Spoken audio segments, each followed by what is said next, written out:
Now, our last speaker of the day, my dear friend, a superstar legend in the network marketing profession, and a guy that can show you how to take a prospect and turn that prospect into a distributor, and a distributor into a superstar. Please welcome to the stage, Mr. Tim Sales. Hey,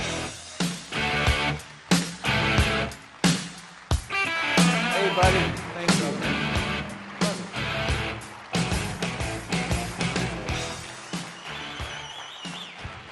Good evening. You know, I consider it quite a compliment that you'd be here this late. And it's kind of like we're having a little slumber party, isn't it? Yeah. So for those of you that are online, go to bed. It's late. No, I'm joking. This will be worth your while, I assure you. How you doing? You guys doing all right? Was Jordan Adler incredible or what?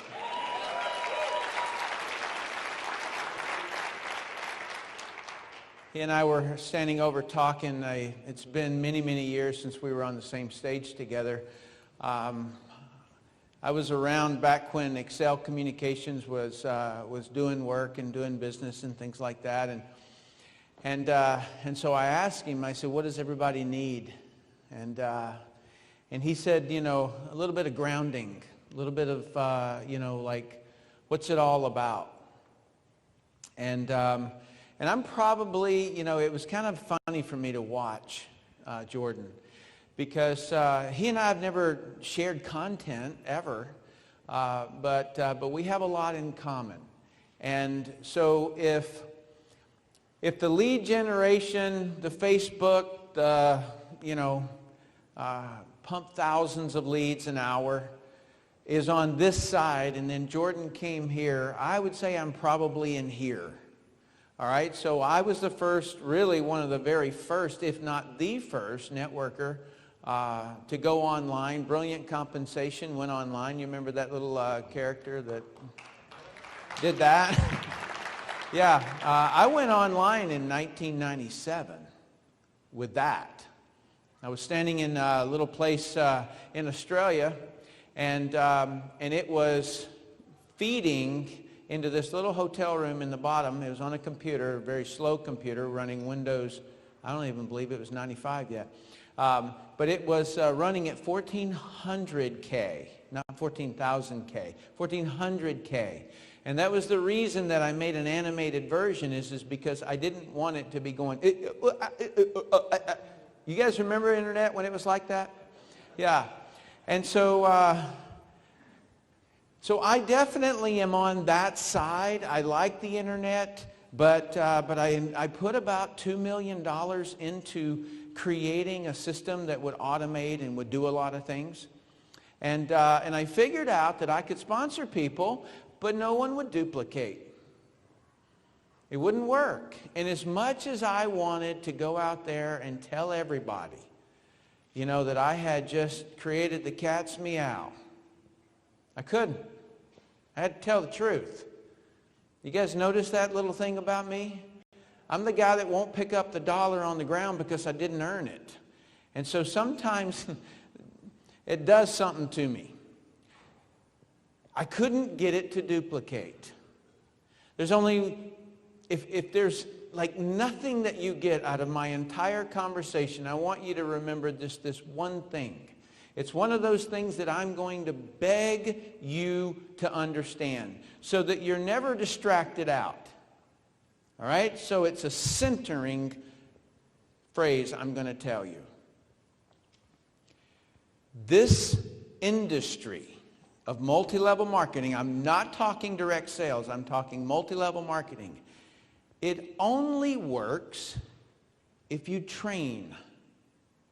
In other words, we do not make money on the front end, we make money on the back end. You must train and get them effective, and so that they duplicate. You are not paid on the front end. All right? You're not paid. If you look at a compensation plan, what normally goes on is that the company will carve out one half. All right? So if there's a dollar in here for profit, they'll give you half and they'll take half to run the company. All right? Now, your half, let's just say it's this bottle, and so this is your half and this is the company's. How's that half split? How much do you make on the front line? What do you make on the people you personally enroll as compared to the people that you make on your 7th generation? Do you see, the money is always around 40% in the depth, 10% up in the front end. And so direct sales is just the opposite. They'll pay you 40% on the front of it, and they'll pay you 10% on your first 2 levels. That would be like a Mary Kay plan. It would be like what Avon tried to do. You guys get it? If you're in multi-level marketing, you do not get paid on the front end. You get paid on the back end, or in other words, the downline. All right? I am not the greatest recruiter, but I would pride myself in that I train like crazy. I'm a nut. I will not let my people not know how. Okay? And my wife can tell you that I drive her nuts because I'm always worried about this person, and I'm always talking about, I need to get this person over this barrier. I need to get that person to be able to do this. You guys get that? All right. So that was, like, I'm going to go through some stuff for you. I'm going to do some drills with you. But I was just sitting over there thinking about what Jordan said to me about, like getting grounded, and I want to show you on all sides. There's a slide I'm going to show you a little bit later on, and it has 3 parts. All right? There's leads. There's inviting and presenting, and then there is customers and reps, or distributors, okay? And so I'm going to show you how I do coaching, how I coach. Because if you're not coaching on specifics, what in the world are you coaching on? Your soapbox, right? You just figured out how to explain that silly comp plan, and so you want to tell the world. Well, you know what? About 92% of all the people in my organization could not get the invitation right. They're never going to get an opportunity to say the comp plan. So why are you standing on a stage talking about a comp plan? Make sense? Okay, I can defuse a bomb, but let me see if I can figure this thing out. All right, so I'm going to repeat for those of you, let me learn my audience just a little bit. How many of you were at the Eric Worre event in, I think it was around December? How many of you were here? Okay, keep your hands up. And don't let them down unless you are not number 2 here. How many of you have ever listened to Professional Inviter? Okay, excellent. Thank you for raising your hands. You can put them down now. All right, so now I know my audience, and I know what I'm going to need to cover. Okay? Let's do this. The industry is made up, anytime you really step back and you look at the elephant and you look at how big of a project that you've got going on, I want you to just think about dividing it up into 3s, okay? Or thirds. 1 is invite them, 2 is to present to them, and 3 is to train them. And guess what you're going to train them to do? Invite and present. Okay, wow. You guys are awake this late. Have you ever heard, it's not what you know, it's who you know? It doesn't matter if you don't invite well. Like if you don't communicate well, it doesn't matter who you talk to because you're going to blow all your relationships. So don't you think this is something we kind of need to get good at? And have you all, not you, have you all experienced someone who was annoying? Okay, good. Just want to make sure that, just in case you need to train one of those people. Have you ever heard this, men, from your wife? It's not what you said, it's how you said it. So evidently there's something more than the spoken word. There is some implying going on, right? And so if you have, some sarcasm or something like that. So it's not what you say, it's how you say it. But the problem is who teaches you that part? Your wife, right? And the other one people have asked me is, are leads expensive? If you're not very good at inviting and presenting, leads are always expensive. Right? What's your conversion rate if you're horrible at it? 0. Okay. And so that's the reason why I ever came out with this concept of professional inviter. All right? That's the reason that I came out with it. Is because I was this kid who grew up in a small town in Tennessee, and I had a real issue in talking to people. Very, very shy, extremely shy. And in fact, if you know any of the guys in the military, in the diving program and in the bomb squad that I was a part of, they all had a similar phrase about me. And I promise you this is what they would say about Tim Sales. He don't talk much. I mean, think about what a bomb squad tech does. He doesn't sit around thinking about social activity. He thinks about blowing people up. Yeah, I bet if this thing jumped off the ground about 5 feet and it blew up, right? So it's just a completely different mindset. And so when I decided that I wanted to go from the destruction side of life to the construction side of life, I knew that I had to change. And in the process of making myself change, I had to do some things. I had to learn some things. And one of those was to communicate. And unfortunately, most people who learn to communicate learn so by their parents or someone in their vicinity when they're young before they get that concern, that worry. And so therefore, they don't remember how they learned to communicate. And so therefore, they can't teach it to somebody who doesn't know it because they don't remember learning it. Jordan Adler's conversation about the bicycle and the balance was gorgeous. It was just gorgeous.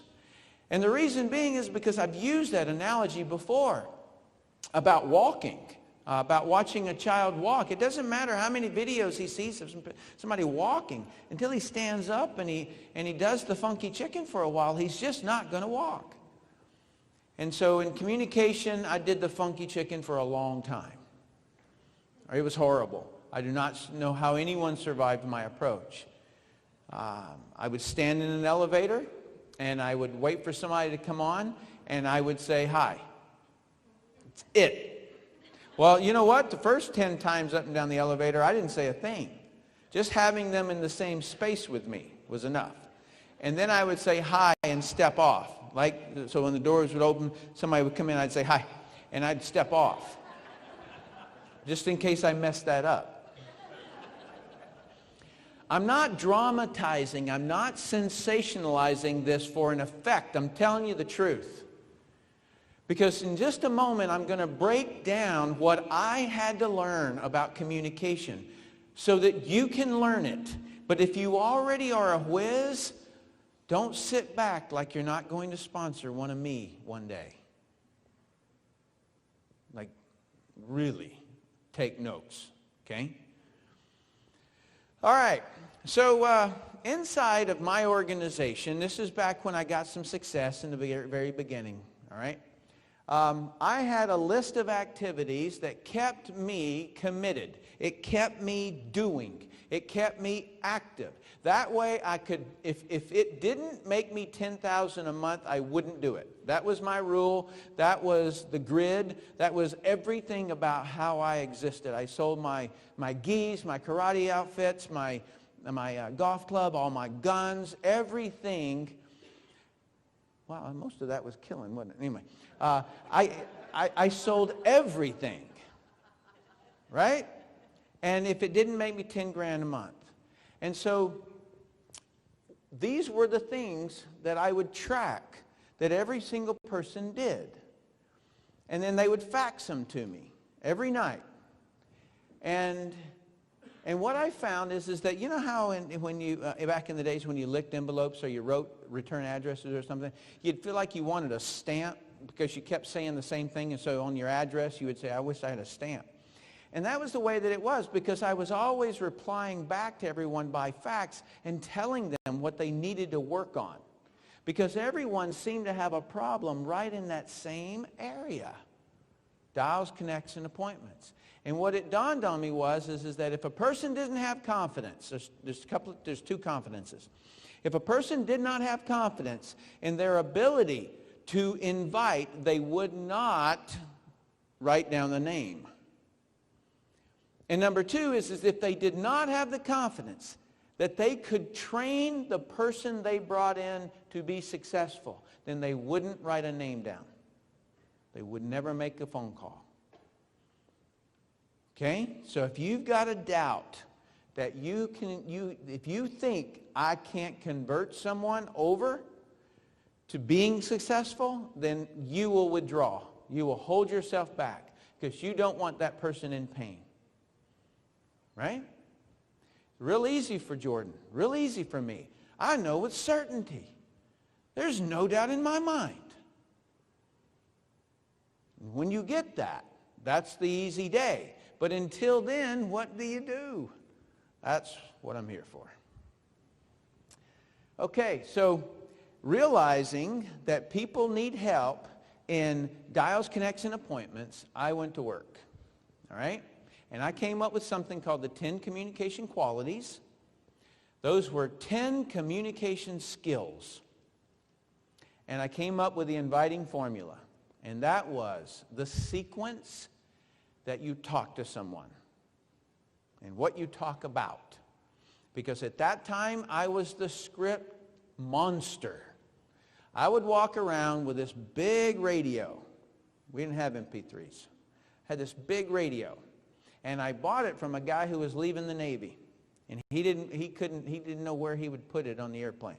And so, I mean, it was a big box. And so I would walk around in the opportunity meetings with this thing. And I would walk up to people who had guests. And I would say, what did you say to get your guest here? And then I would record it. And I would get a whole bunch of these every time. And anytime there was an event up in Philadelphia, I'd drive up there. And when there was an event down in Richmond, I'd drive down there. And I record these things. And then I would transcribe them. And I would put little accent points. Because I realized that it wasn't just a function of them saying something. It was the emphasis that they put on it. And so I put little accent marks. And then when I would be driving in my truck, I had one of those little notepads that has a suction cup that sticks up. And I would sit there and I would read that as I was driving. And I would practice those scripts.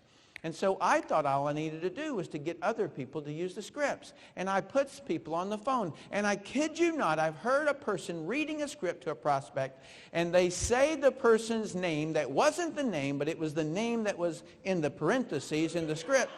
And they say blank. They say the word blank.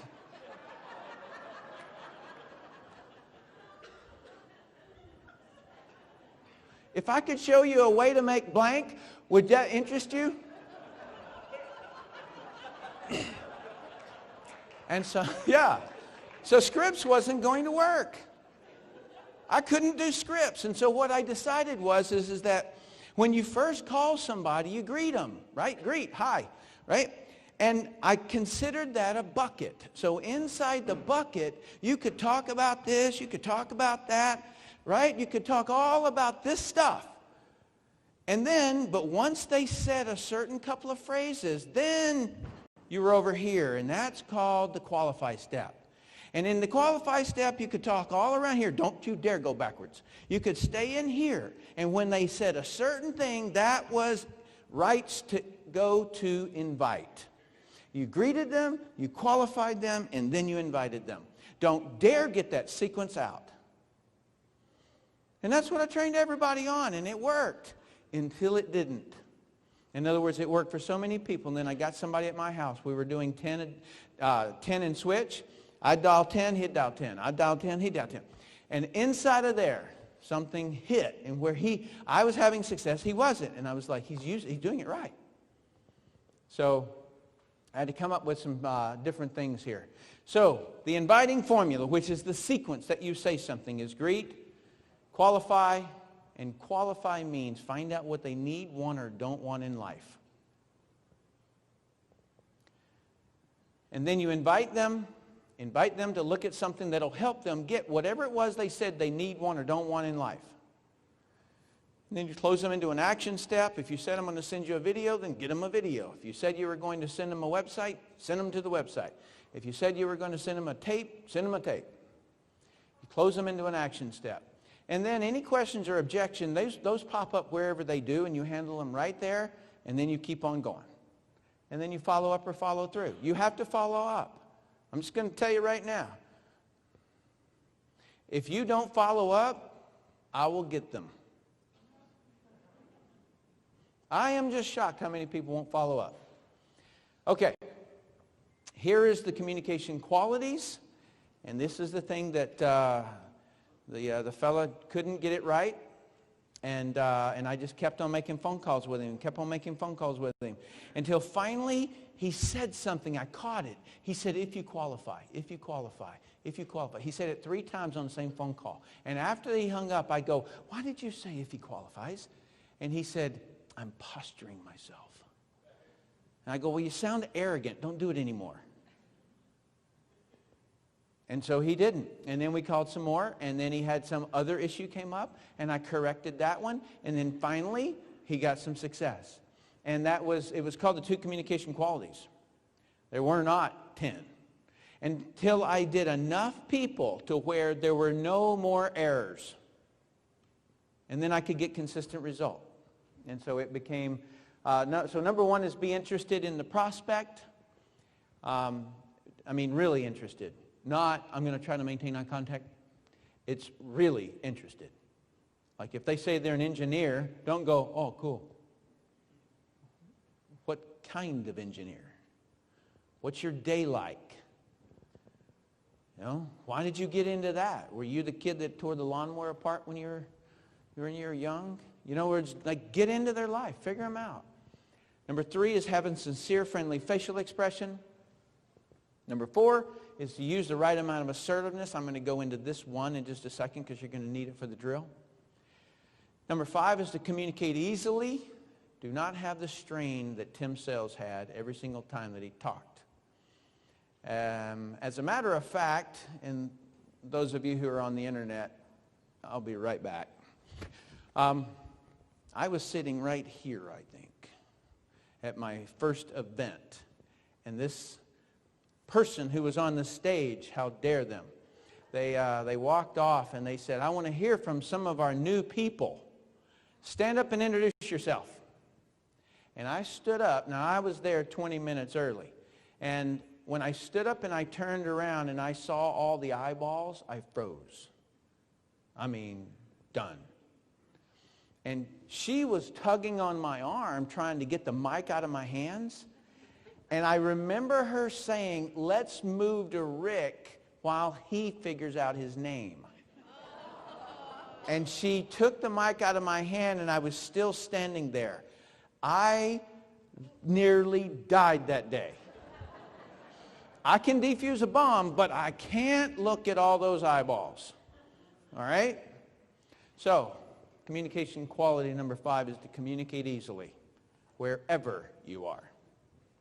Number 6 is to make sure your body doesn't distract the prospect. This one is fun, gets me in a lot of trouble with the ladies. Number 7 is to tell the truth. You know what? I can't leave it at that. That sounded a little wrong. What I do is that I just insist that people dress in such a way, and they wear clothes that means that when you're getting ready to go meet with a prospect, you're asking yourself a simple question. This prospect needs, wants, or doesn't want something in life. He's not able to get it, evidently, because he already would have had it. And so he needs my help. And so while you're deciding your wardrobe, don't wear something sexy unless you want him. All right? In other words, go there professional. And afterwards, you know what? If you want to go out and streak down the street, skinny dip in the next door neighbor's pool, go ahead. But while you're in business, dress that way. Don't wear perfumes and colognes because a lot of people are allergic to them. All right? So, don't pop gum. In other words, don't let the body distract the prospect. Anything other than your prospect getting 100% of you is wrong. All right? It's a professionalism point. Hey, thanks. Man, I had to wiggle out of that one. All right. Number 7 is tell the truth. Now, wouldn't you know it, right when that one came up, I had to go back and tell you that one. Number 8 is to know what you're talking about. This is don't wing it. Quit saying you're new. Right? It's an excuse. You're not new. Learn it. Learn the business. Okay? You got to know about the industry. I was on this cruise, and these were the top leaders in this company, and they had achieved this rank. And I stood up and I said, how many of you know the difference between a pyramid scheme and a legitimate MLM company? And there were a couple of half hands, And I said, well, what's the difference between a Ponzi scheme and a pyramid scheme? And I ended up going table to table, and none of them could explain it. And I said, no wonder people view us as a pyramid scheme. None of us can even explain it. All right? Well, how many of you saw the interview with Larry King that I did? I took him down. Why? Because I knew the difference between a pyramid scheme and a Ponzi scheme, and he had gotten taken by a Ponzi scheme, and he wanted to know how it happened. Right? And by the way, I used the inviting formula to get that interview. So you got to know what you're talking about. You can't wing it. Don't puff it, Number 9 is to communicate at the prospect's level. Once you know what you're talking about, you've got to talk at their level. Not below it, not above it. I'll give you an example of that one. Somebody cold called me. He said, if I could show you a way to make $10,000 a month, would you be interested? And I said, no. He goes, why not? I said, I don't want the pay cut. Right? You got to communicate at the prospect's level. He didn't care who I was. He had some level that he thought no one would answer the phone that had that much money. Right? So you got to talk at the prospect's level, something that's going to get their attention and their understanding. And you cannot do that one unless you did step number 1 of the communication qualities correctly, called be interested, and step 2 of the inviting formula, called qualify. And then number 10 is that you just genuinely have to have the intention to make people's lives better.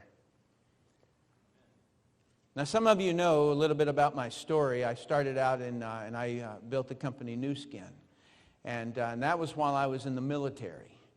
And if you can imagine a military diver, bomb squad guy, and selling skincare, I had some embarrassing moments that I had to deal with my friends. Well, the people I call my friends.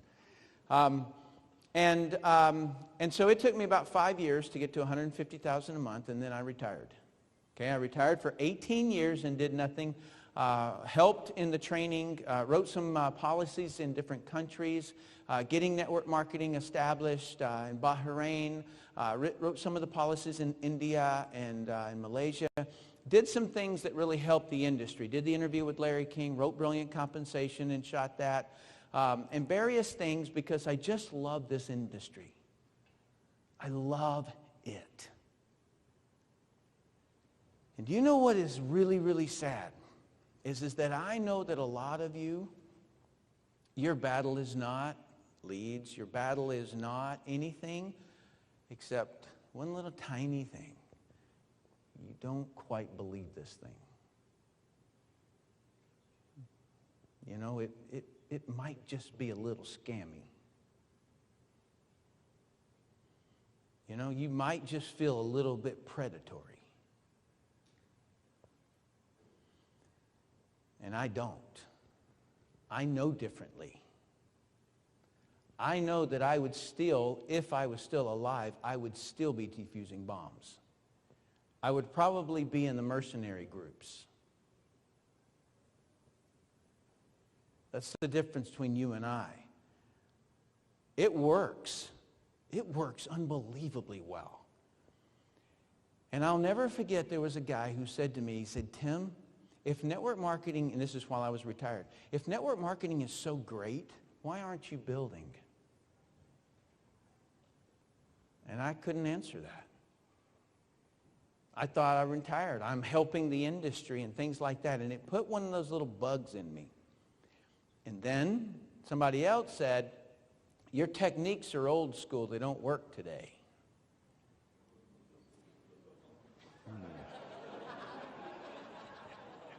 Oh, you just watch me. And so I got back into the game. And I love it so much. I wake up every morning feeling like I'm in the middle of a skydive. It is blissful. I'm that guy that is a goofball the whole day. When I talk to prospects, I'm goofing around. And when I'm in the car, I drive and I look beside me and I see people sitting in traffic. I'm like Jordan, I don't ever see traffic. I go to a matinee if I want to see a movie. You know, if I'm on the golf course, it's on a Wednesday, you know, in the middle of the day. And so it is, I have a different lifestyle. Like I can't imagine how people will, for 1 second, if they have the thought that the industry is predatory, or if the industry is not quite legal, or if the industry is whatever, that they don't dig into it. I was fortunate enough to live across the street from the Federal Trade Commission. They hate me. I went over there all the time. I bugged them. I would sit over there and I would talk to this one lady and I would say, okay, let me get this straight. So if a Ponzi scheme takes money from person A and then loans it to person B, right? That's robbing Peter to pay Paul, right? What's the difference between a Ponzi scheme and a bank?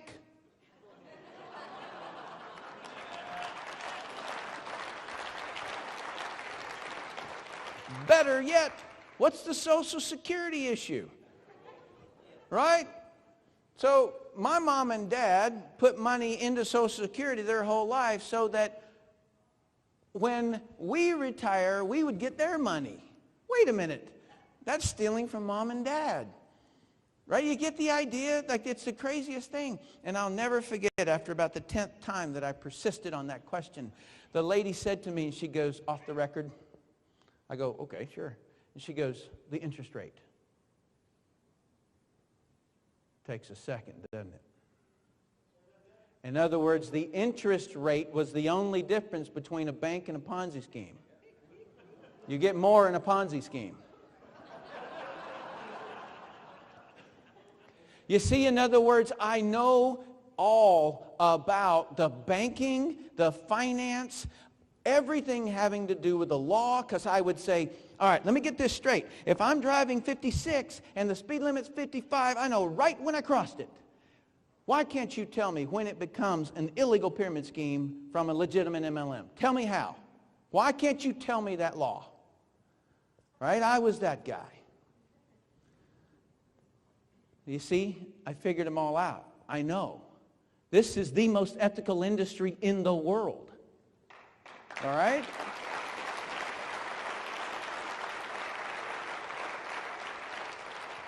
So you cannot leave here with any doubts. There was a lady who was in Australia, and she came up to me after I had talked long ago. And she said, you know, I've been in this industry for 43 years. And I've always just kind of thought that it was a little shady.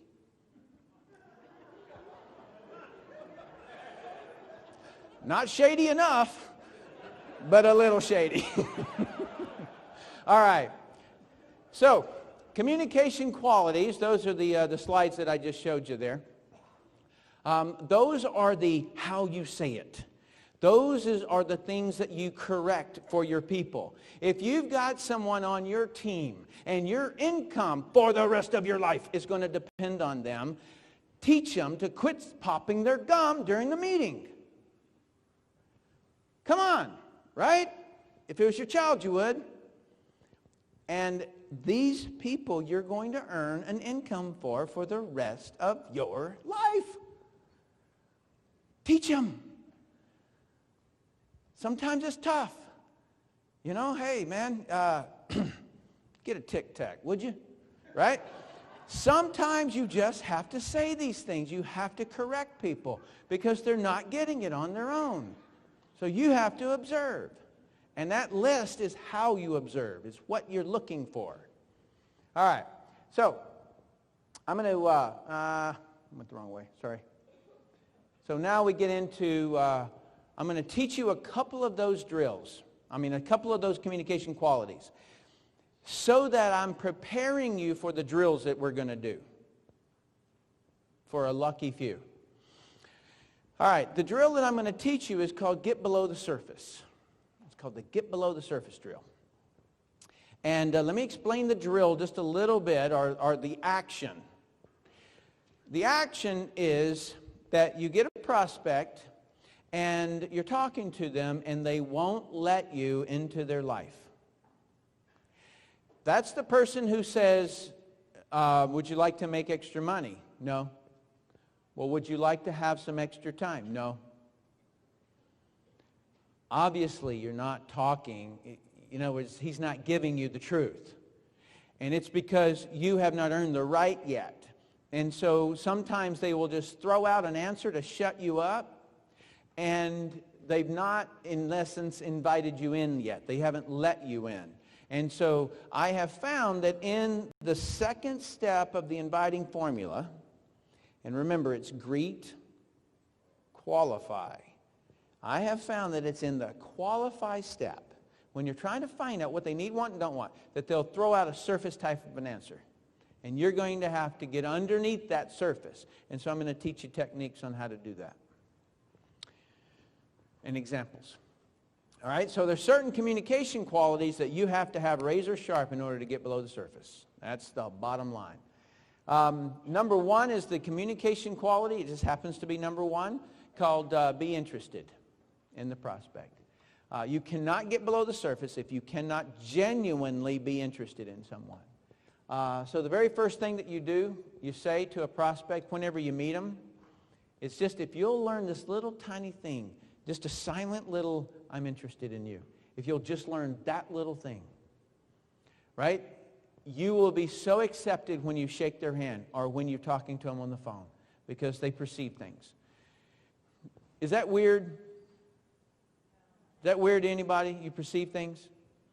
You ever walk into a bathroom and think something's going to jump up and crawl on you? Yeah, that feeling. It's the same, just in a nice way. Right? You walk in, you're like, ooh, man. You know? I've gone into drug houses with shotguns and felt more comfortable. The next one is that you'll never say the wrong thing to any prospect that you're genuinely interested in. In other words, have you ever stuck your foot in your mouth? You don't. You actually don't when you're genuinely interested. Because they feel it, and you can never say the wrong thing. And this is my law. And I said this back when no one had this conversation. People were talking about, I'm going to teach you how to hang up on your prospect before they hang up on you. There is only one business on this planet, and it's called the business of making people's lives better. There is no other business in the world. As soon as you think, thanks, yeah. As soon as you think there's another business, you're lost. You might have a temporary paycheck, your history. All right? Your history. Okay, so in communication quality, I'm going to tell you what it is that you don't think about and what you do think about. So on the left-hand side, these are the things that you do think about. Number one is whatever they're interested in, you be thinking about that. Number 2 is what they're wearing, what they're doing, what they're talking about, what they're looking at, what they want, what they enjoy doing, what they enjoy watching, what they enjoy listening to, what they enjoy talking about, what their hobbies are, what do they do, why do they do their hobbies, what does it give them, what made them fall in love with that hobby. That's what you should be thinking about. Now let me tell you about what you shouldn't be thinking about. The money you could make if they buy and sign up. How many of you think about how you're going to get rich because of somebody? If you're saying the right thing or not, if you dress correctly, if your prospect can tell you're new at it, if your prospect can tell if you're making little or no money, if your prospect thinks you're a fake because your car, house are closed. Have you ever parked down the street? Am I the only one that used to do that? You never parked down the street and walked up to the prospect's house? Oh man, you guys are spoiled. I bet Jordan did.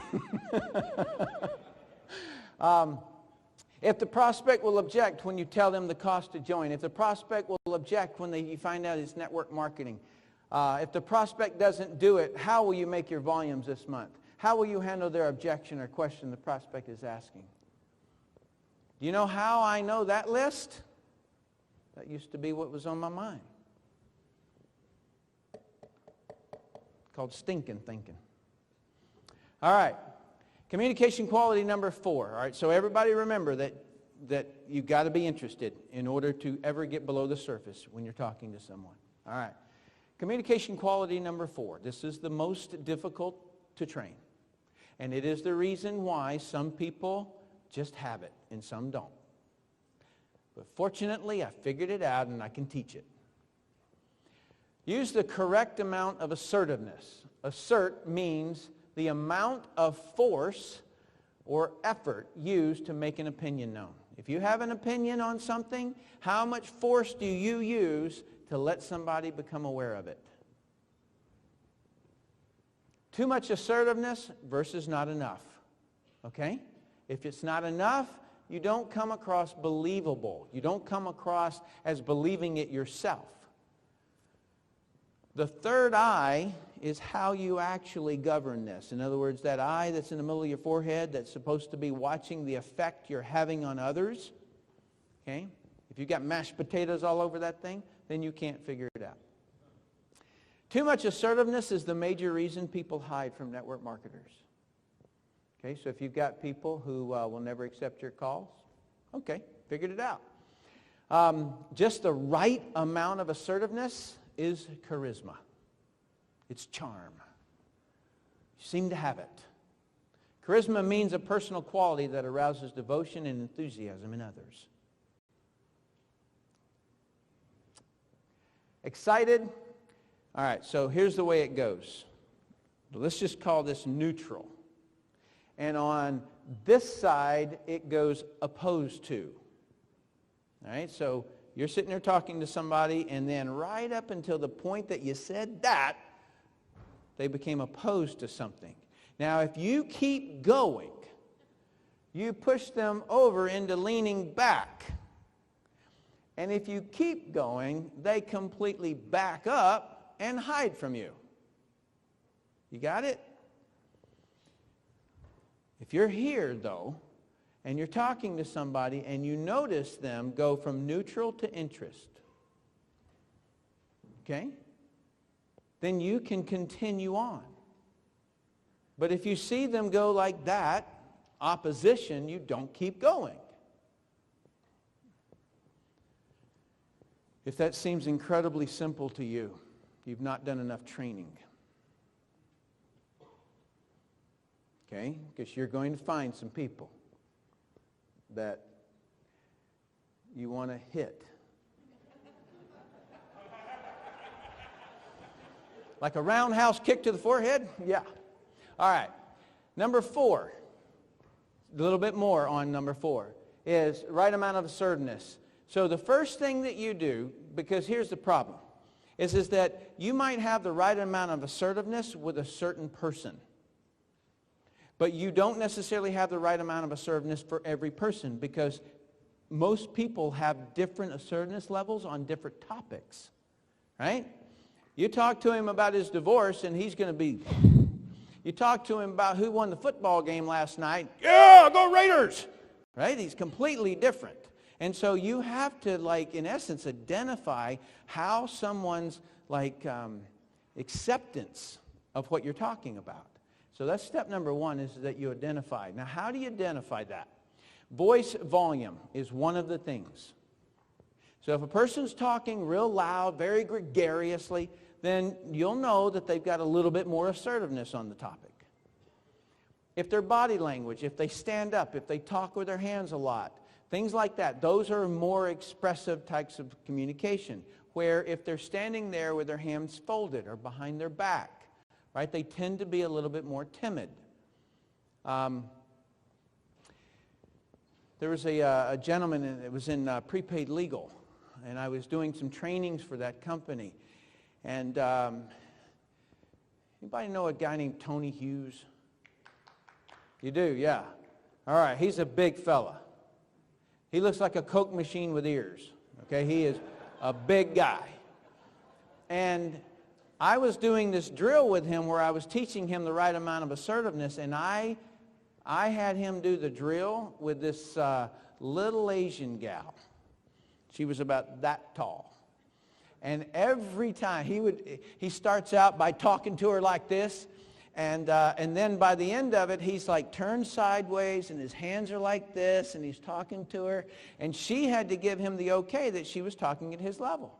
But that's what has to happen. You have to experience the difference between being in your body and being in their body. Now, why is this your responsibility? Why couldn't they just do this? Because you know about it. Facial expressions. Are they stone-faced? All right? Less assertive. They very, smile and goofy, things like that, then they can handle a lot more. Direct or dispersed communication. If I answer your question with no, or I answer that question with, sometimes, maybe not, but a lot of times, it just depends on the situation. I've said the same thing, haven't I? But I used a whole lot of extra words to deflect your upset. Right? So this is a good measurement of how someone else will receive your communication. Time and time frame. And what this has to do with is that sometimes it's just the right time in their life. My wingman, this guy's sitting right over there. His name is Steve Schwartz. He just picked up a new car, right? He flew from where we live in Park City, and he flew down to San Diego, got himself a new car, and drove up here. Do you think I could say anything that would upset that guy?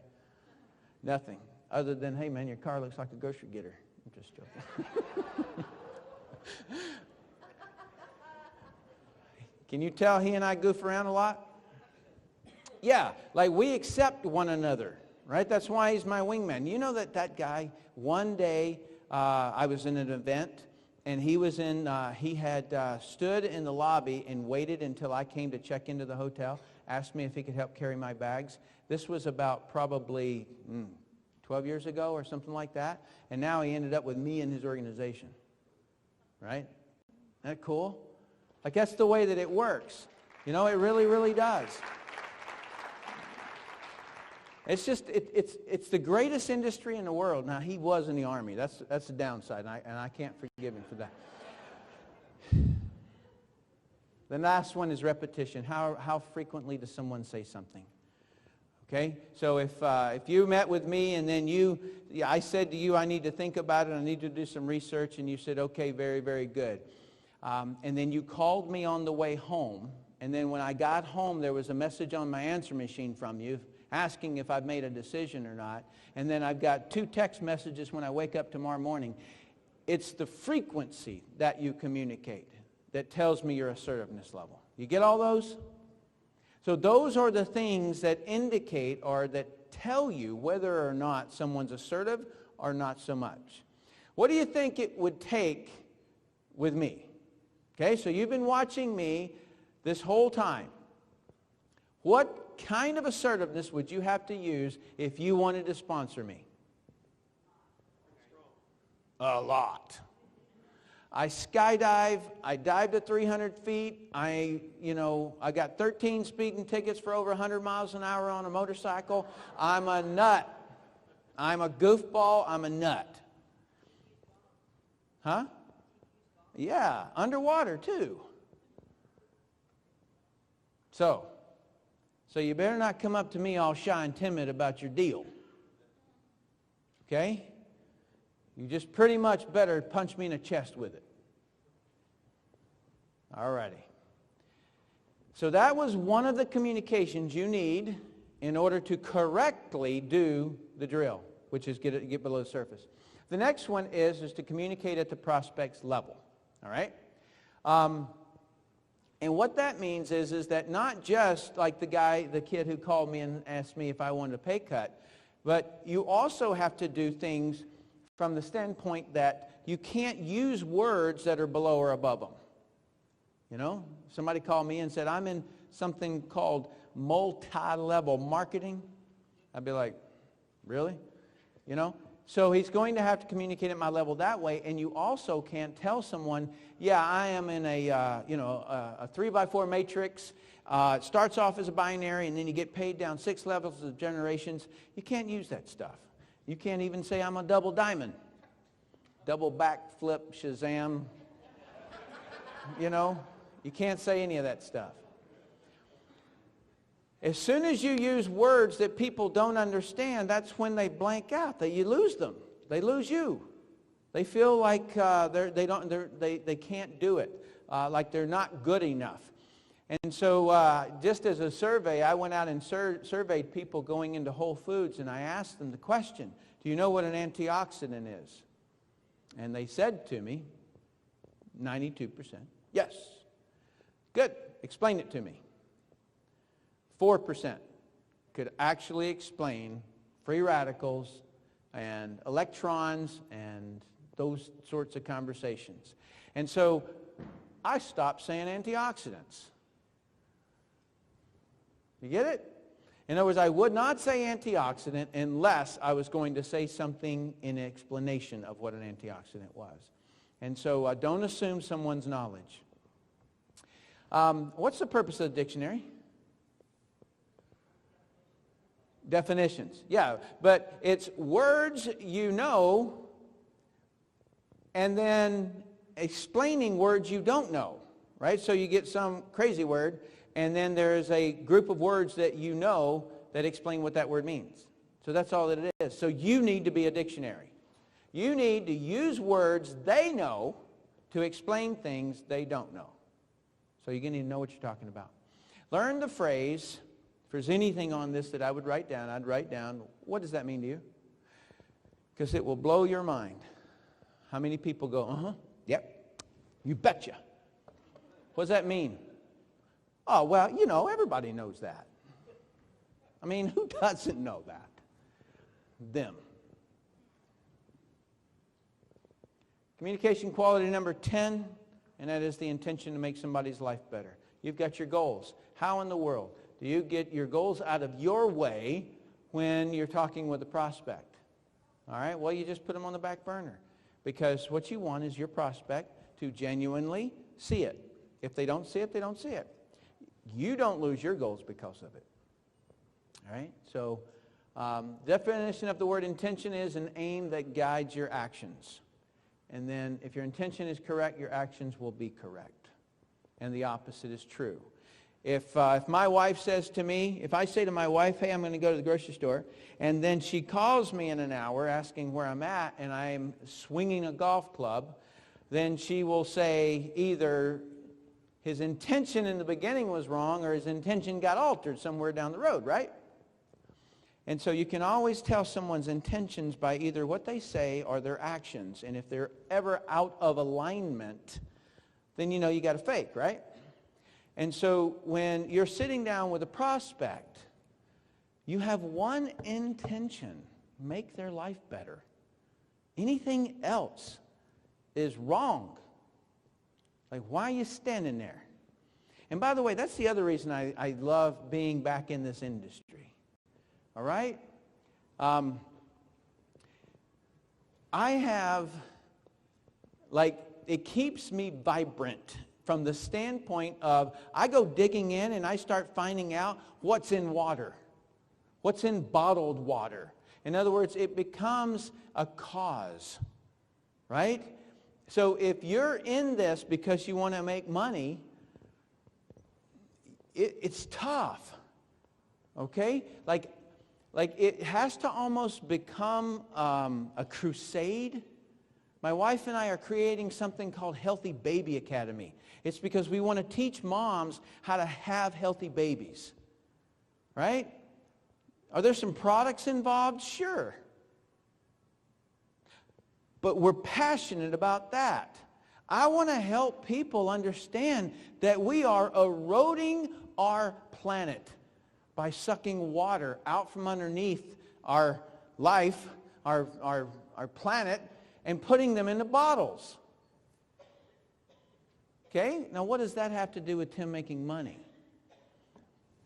If I'm ethical about everything that I do, and I genuinely want to help this planet, and I want to help the people on this planet, then I deserve so much stinking money that I can't spend it.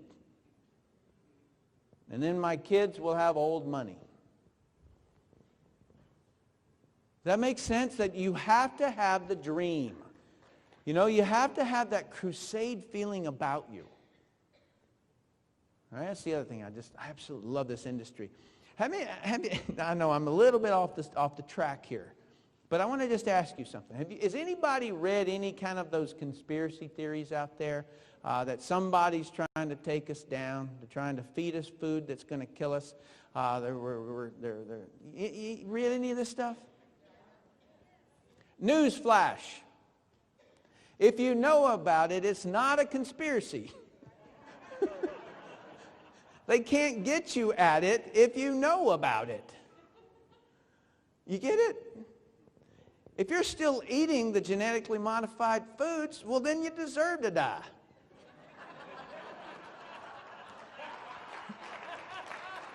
You know, like I hear people like whispering this stuff and I just giggle. You know, it's like, it can't be a theory, it can't be a conspiracy theory if you know about it. They can't surprise you. Guess what? I already know. You know, you see what I'm saying? I think, and the reason I bring this up around network marketing is because I believe that there is no better platform for any kind of a grassroots movement than this industry. Because what any conglomerate, some large company like Coca-Cola or Nestle or any of these other ones that own the whole water supply in the United States, what they've got in their favor is organization. They're organized. Well, look at us. Look at us. All right? They got a head start, so they got, and they haven't met me. All right, I can take them on. Okay, so if your intention is correct, genuine, then you'll always do the right thing and you'll say the right thing. All right, so show me somebody focused on money. I'll show you somebody tired, broke, and hungry. Show me somebody that's focused on helping people get something that they need and want, and I'll show you somebody that drops a $112,000 check on their steps, runs up the steps to change their clothes and run back down and go out the door to do an in-home, and he forgets for 4 months that there's a $100,000 check sitting on his step. I cared more about my downline than me. I had to make John. I had to get James. I had to get this guy up and going. So care about your people. Get your goals off your refrigerator. Put your front line's goals on your refrigerator. All right? Don't stop until they get what they want. And then suddenly, you know, you're going to be leaving your checks on the steps. It's not hard work that makes money. It's genuinely helping people. Okay, so inviting, all right, so I'm going to go into 2 steps of the inviting formula, actually 3. Number 1, what is inviting? It's asking someone to do something. Go to a movie with me, go to play golf, take a look at this video, whatever it is. It's just an invitation. all invitations have some semblance of a natural flow. It goes from one step to another. Number one, you greet. And then you qualify. And in other words, I can say, hey, Mom, what are you doing for turkey dinner? That's greet and qualify right there.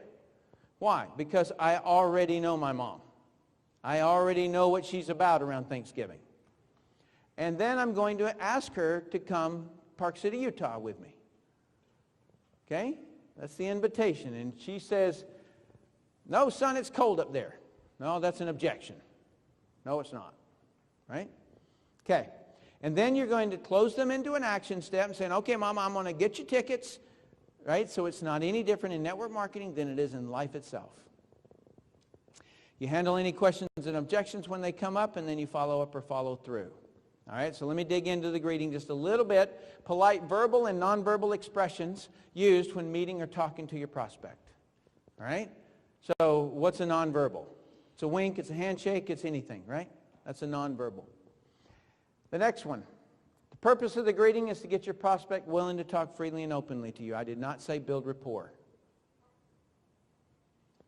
That is completely different. And the reason why there's a difference between building rapport and what I call the greeting is because there is no end point at building rapport. And remember when I talked about these buckets? That you can talk about any of this stuff in here, but do not cross over here until you get the okay. And what is the okay? The okay is when they're speaking freely and openly to you. Normally, they've given you something intimate. They've told you a little bit about their bank account. They've told you a little bit about their job. They told you a little bit about their divorce. They told you a little bit of something. That is what allows you to cross over. And then you're in the qualify step. If your prospect's not talking freely and openly to you, do not move to the qualify step. Qualify step. Definition is to affirm capable and willing. The purpose of the qualify step is to find out what the prospect needs, wants, or doesn't want as it pertains to your business or product.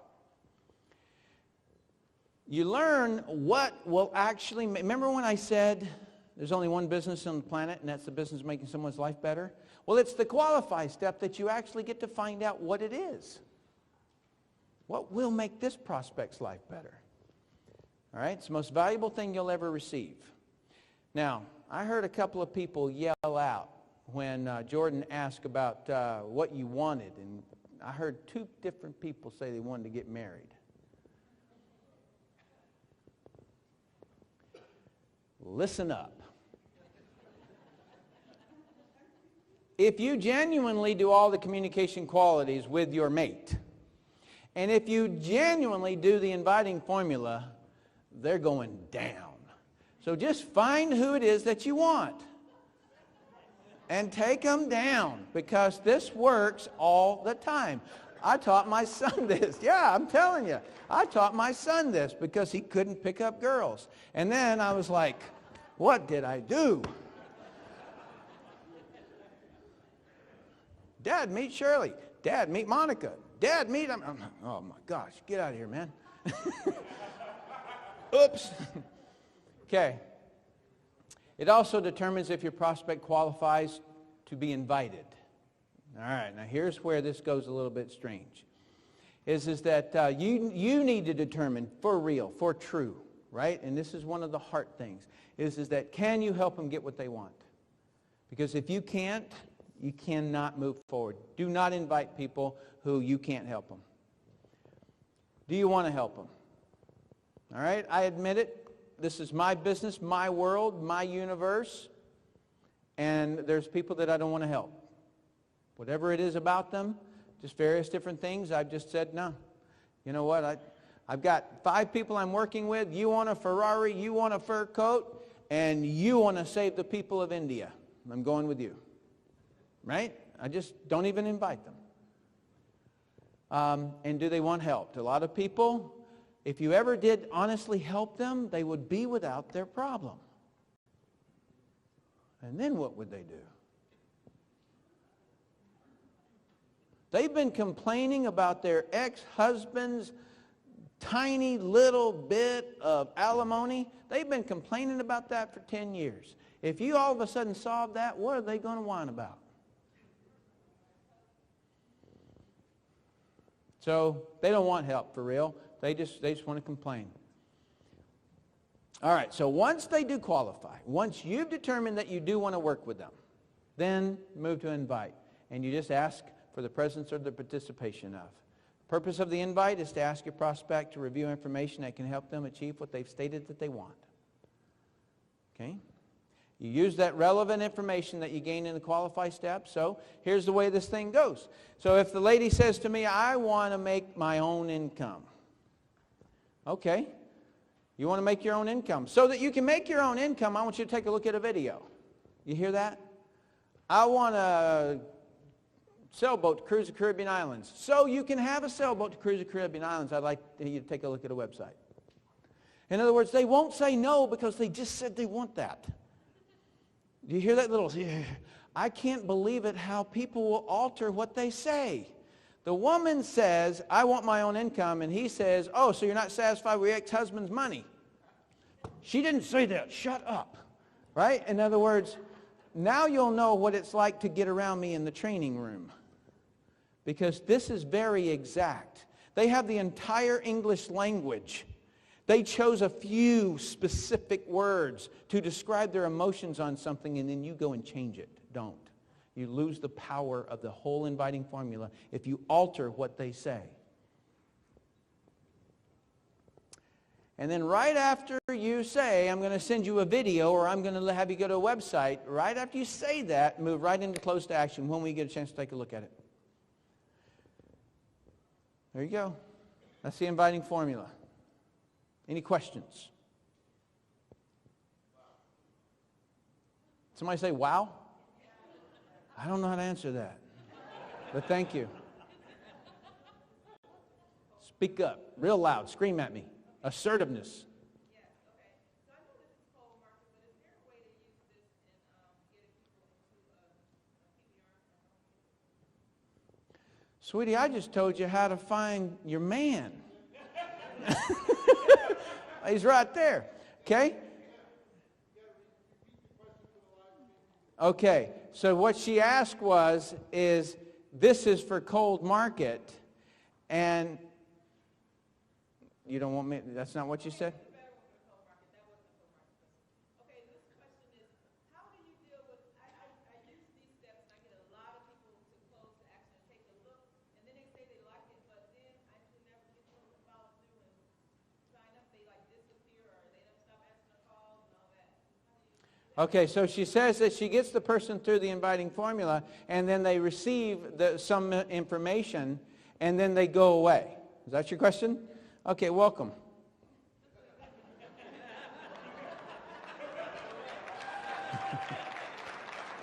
You think you're the only one? You know when the statistics are 1 out of 10 or 2 out of 10? Those were the 8. They just go away. Do more numbers. I mean, I'd love to give you some fancy answer, but I'm truthful. You know, it's straight up. So number one is that whatever you're having them looking at, once you go past 100 and they don't give you anything, like you can't get anything after 100, then start questioning whatever you're sending them to look at is horrible. Not converting. And a lot of times I just call those people up and say, what didn't you like about that page? Or what didn't you like about that video? So that I can correct that thing. All right, one more real quick. Speak up real loud. When you were doing the qualities of communication, you jumped from 4 to 9 and 10? Yeah. Yep. Because we'd be here till tomorrow morning if I went through all of those and did the drills. So there were specific ones that are very relevant to the drill I'm going to do. Aren't you a smarty pants? The question, for those of you out in your home, the question that she asked was, I skipped around in the communication qualities, and she wanted to know why, and that if I was aware of that.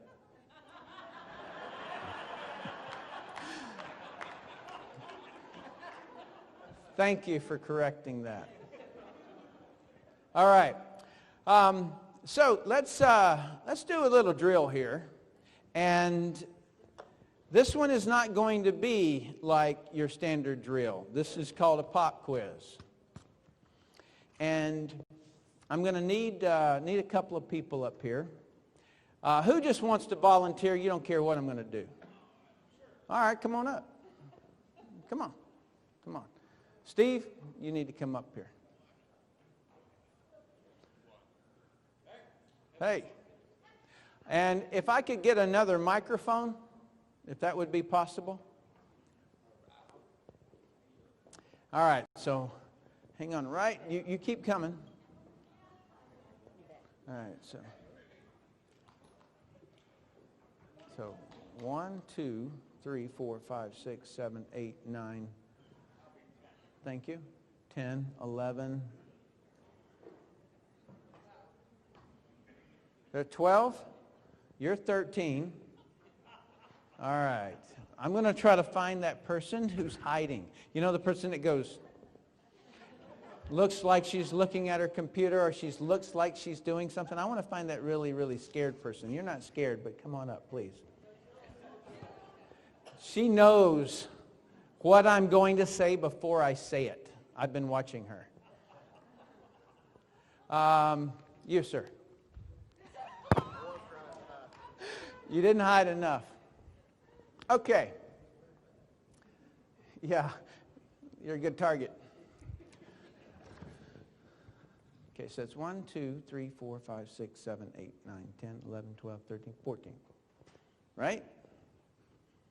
I need one more. You.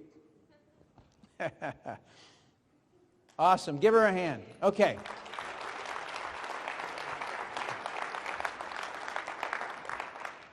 So I'm going to hand you the mic, and then I'm going to ask a question.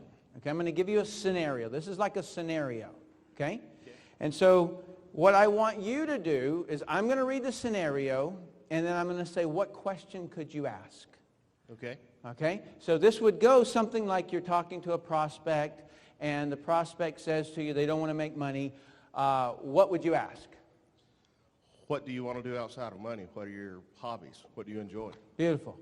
Does anyone not understand the drill? Okay. Beautiful. You guys are so fun. Thank you for coming up here and playing Guess What I'm Thinking. Okay, I'm going to get down here so that you guys are the stars, so that you feel the pressure. Okay? All right, here's the first drill. In talking with an attorney that you just met on an airplane, he says, I'm a little stressed because I have a trial when I arrive. You ask the attorney, do you enjoy the stress? The attorney responds, no, I don't particularly enjoy the stress. What appropriate question could you ask? What do you enjoy about your job if you don't enjoy the stress? Good. Everybody all right with that? If you were that attorney, would you be all right with that? Did he use the right amount of assertiveness? Was he interested? Did he have the intention to make my life better? All right? Remember, I told you guys think they're on the spot. Nah, you are on the spot. You are the grading public. You get to determine if he ever gets off the stage.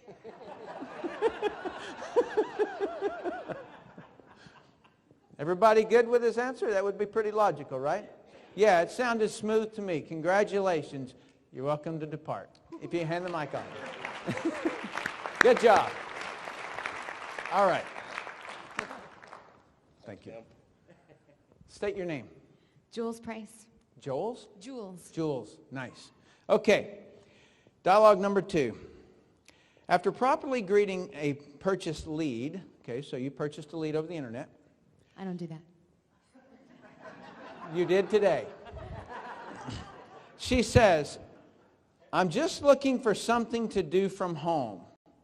What appropriate question could you ask? The lead said that? What kinds of things are you interested in? It's similar to what he said. That's probably what I'd say. I felt as though that she was a little shy. I felt she was timid. Now, I see some people. I see you feeling sorry for her. You know, whoever's feeling sorry is going up there, right? There is no feeling sorry for people in this industry. That says, I can't get over my concern, and so I'm going to let you fail. We train here. Okay? See, there's a disease in this industry. It's called, I'm going to pretend to train you, and you're going to pretend to work. And I've been trying to correct that for a long time. Okay? So, I'm going to read it to you again. Okay. I gave you some time. All right. After properly greeting a purchase lead, she says, I'm just looking for something to do from home. What appropriate question could you ask? Remember, you made me come up here. I do. All right. Well, I would probably say, aside from what kinds of things are you interested in? I mean, that's all I can think of to say. Good. All I was asking for you to say it in a way that it would actually Oh, be we're received. acting. Oh, I can No, do you're that. not. No, you're not acting. I didn't know you wanted to have a little role playing, Tim. I'm good about that. Boy, she just swaggers right Tell me. into her. Tell me, Tim, what do you enjoy doing? Beautiful. Everybody good with that one? Okay. Thank you. Thank you. All right, you ready, sir? What's your name? Jesse Catlin. Hi, Jesse. Okay. Thank you. You bought an internet lead. You're qualifying Paul, that's his name, and he says, I just need to make some extra money and thought I'd see what's out there. What appropriate question could you ask? That's a good question. Well, Paul, what have you seen so far? Good. Everybody good with that? I like that one a lot. Yeah.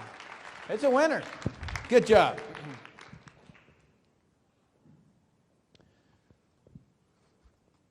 Good job, man. Steve. Okay. You're at a social event and you meet a very successful entrepreneur who is very gregarious and seems to always have a crowd around him. In talking to him, you ask him what kind of work he does. He replies, I just love building companies. What is an appropriate question you could ask? What kind of companies do you like to build? Right? Okay. Beautiful. It's easy as that. If I wanted to dig just a little deeper, you can go ahead and sit down. If I wanted to dig a little bit deeper into that question, just so you guys know the way that I operate, this guy would have been all mine. Because I would say, what about building businesses don't you like? Because, see, that would probably expose a part that I'm after. See, I'm trying to get him to qualify. And so I'm trying to expose something that would make him mine. Because I can solve a lot of problems that traditional business owners have. Okay, you ready? Yes. You're very patient with me. What is your name? Candace Viafana. Nice to meet you. Okay. You ran an ad in the local newspaper, and a computer programmer faxed you his resume. After a good greeting, he states, I'm a victim of downsizing in XYZ Corporation, and I'm looking for anything to make money right now. What is an appropriate question to ask? Oh, gosh. Okay. So you didn't see that coming?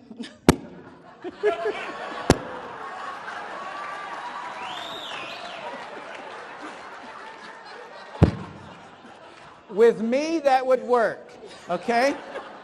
But see, there's some clues in here. He is a victim. Okay. Did you hear that? A victim. They're very timid. All right? So she was too over the top. Okay, you're going to have to do this one again, okay? Now remember, I taught you the clues up here, okay? And when you qualify someone, you're trying to find out what they need, want, and don't want. So listen very carefully to what it was that he said. You ran an ad in a local newspaper and a computer program faxed you his resume. After after doing a good greeting, he states, I'm a victim of downsizing at XYZ Corporation, and I'm looking for anything to make extra money right now. What is an appropriate question to ask? Well, how are you going to prevent that from happening again if you just do the same thing? What do you guys think? Okay. Was that too strong?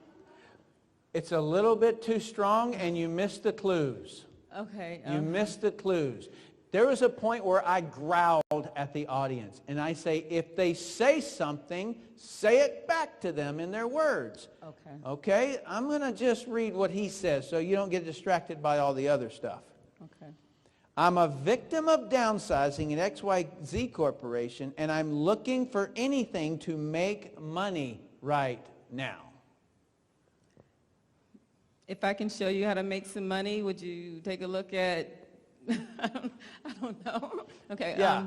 You're on the right track. That just sounded a little hokey, huh? Yeah. Yeah. Yeah. So how about something just like, how much money do you need to make? Right. Right? Like he's needing help. So it doesn't have to be fancy. It doesn't have to Right. be snazzy. You know? I loved, you didn't see that coming? Like that was gorgeous, but it wouldn't work for that prospect. I thought you were saying assertiveness was a good thing. I wasn't sure if it was good or bad. But Oh, it's neutral. You just have to be at their same level. See, I didn't communicate to her at her level, right? I used something that confused her. Okay. All right. Well, thank you very, very much. What's your name? Carla. What is it? Carla. Carla. Thank you. Thank you. All right. You ready? Yes. You're talking to a waiter at a restaurant that you frequent. You've said pleasant hellos several times before. In your greeting, you ask him if he does any other type of work. He states, with a chuckle, I'm a struggling actor. What is an appropriate question you could ask? I'd say to him, if you're struggling, what performances or auditions have you taken? Have you taken many auditions lately? And are you looking for another way in order to subsidize until another acting gig comes out?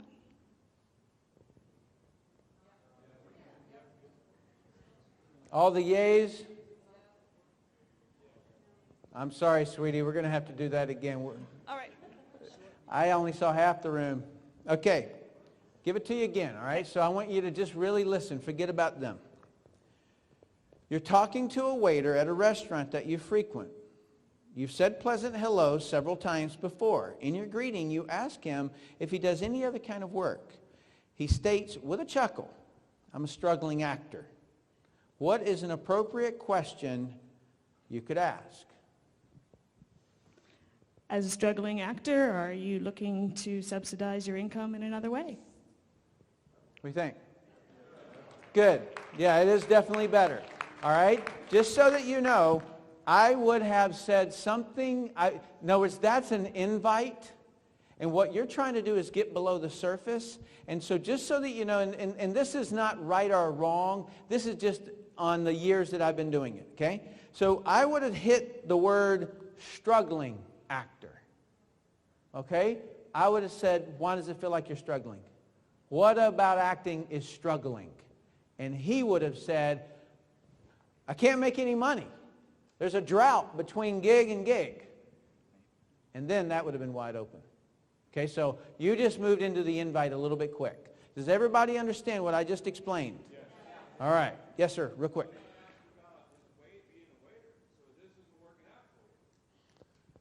Good. You could have. He was at... Oh, we got to speed up. Man, I about hit the deck. Who just yelled at me? Yeah. Can you repeat it? I will. Yeah, just say what you said again.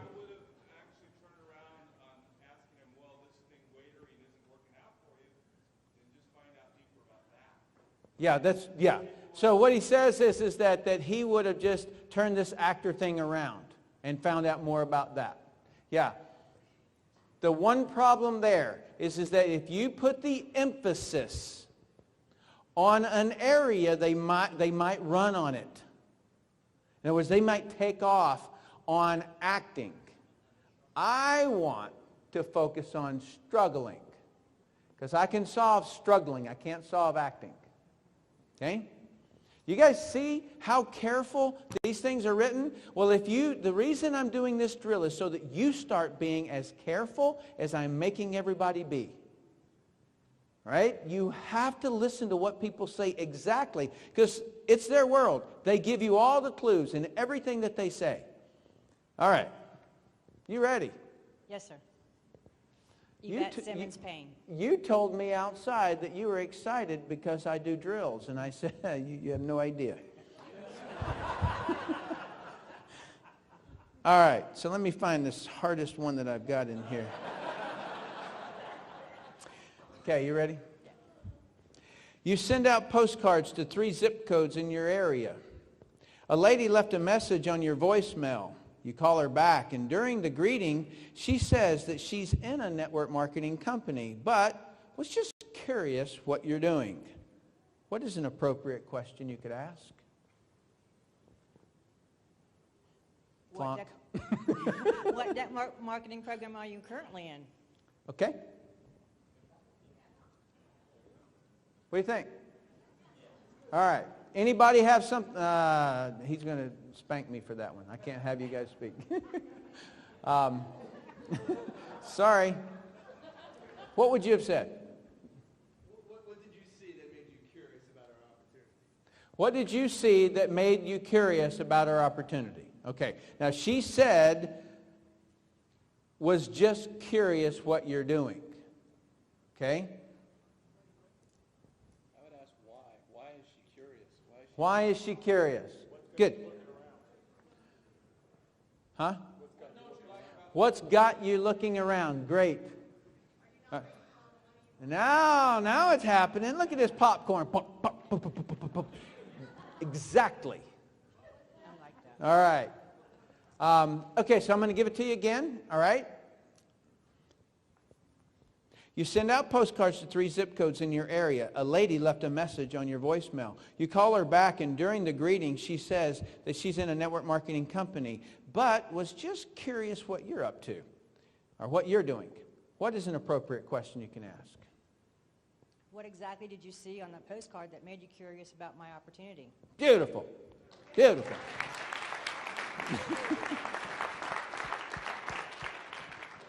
What's your name, sir? Russell Alley. Hi, Russell.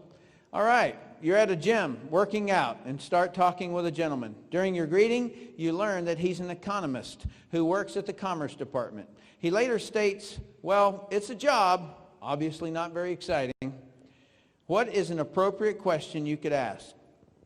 What is it that you don't like about your job? What do you think? Yeah, you missed a buzzword. Exciting. What excites you? What, if you were doing, would excite you, right? So he gave you the word, you gave him the other side. I can't flunk you for that. It's good, but it could have been great. Okay? He left the word. Okay. Is there any other way? I'm not going to read it all over again, but can you, do you hear any other parts of that? Well, it's a job, obviously not very exciting. What's an appropriate question you could ask? So you're not happy with your job. Okay. All right. So, what do you think? What are you laughing about? It's time for her to get back up there.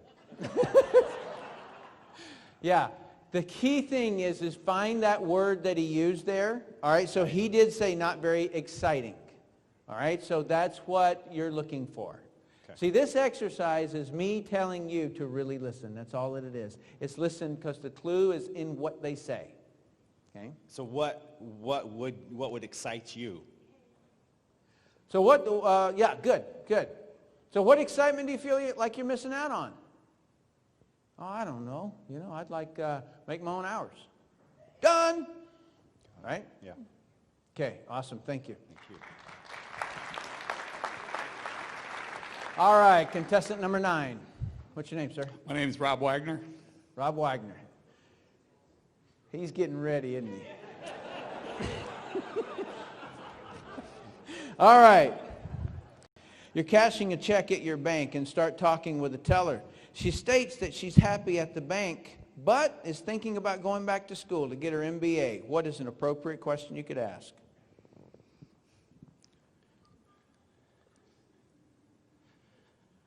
Going back for an MBA, that sounds like a wonderful thing. What do you think you would plan to do with that?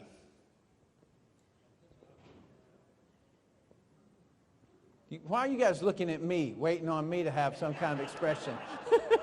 What do you think? You're the teller. You're the teller.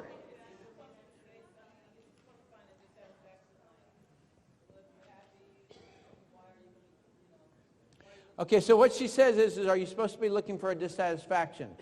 Not necessarily, right? Just exactly what it is that she said, thinking about going back to school to get an MBA.